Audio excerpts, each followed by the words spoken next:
안녕하세요. 오늘은 비고 n과 비고 로그 n의 시간 복잡도를 비교해 보도록 하겠습니다. n을 데이터의 개수라고 했을 때 n이 10개인 경우 비고 n의 시간 복잡도에서는 데이터의 개수만큼 반복해야 되는 시간 복잡도이기 때문에 데이터의 개수만큼 10회를 반복을 해야지 문제를 해결할 수가 있게 됩니다. 그럼 로그 n의 시간 복잡도는요.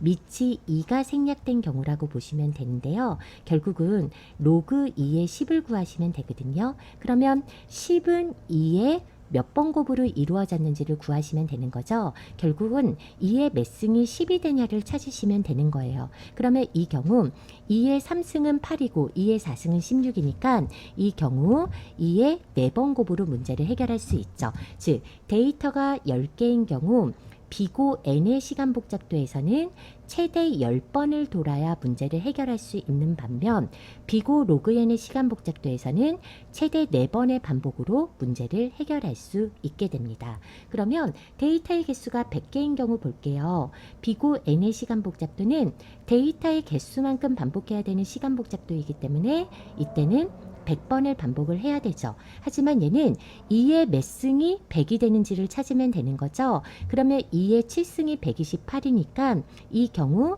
100개의 데이터를 돌릴 때 로그 n의 시간 복잡도는 최대 7번의 반복 횟수만 이루어지면 됩니다. 그러면 1000개인 경우 한번 볼게요. 그럼 비고 n은 당연히 1000번을 돌아야 됐죠. 하지만 로그 n의 시간 복잡도에서는 2의 10승이 1028이 되죠. 그러면 최대 10번의 반복으로 문제를 해결할 수가 있게 되는 겁니다. 그러면 내가 1000 곱하기 1000에서 만약에 100만을 이렇게 100만 번을 데이터가 있다라고 한번 해볼게요.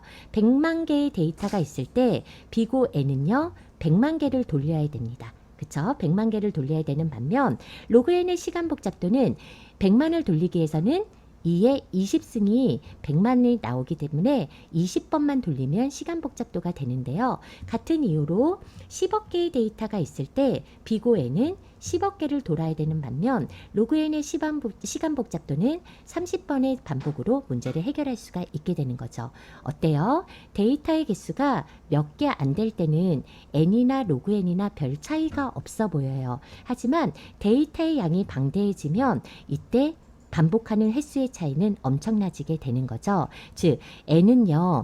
데이터가 늘어남에 따라서 연산하는 횟수가 선형적으로 늘어나는 반면 로그 n의 시간 복잡도는 일정 기간 굉장히 데이터의 연산 횟수가 늘어나는 거지만 어느 순간부터는 거의 늘어나는 양이 미비함을 볼 수가 있게 됩니다. 그래서 로그 n의 시간 복잡도는 굉장히 빠른 시간 복잡도라고 알아두시면 되고요. n에 비해서 얼마나 빠른지 여러분들이 눈으로 확인해 보시면 좋을 것 같습니다.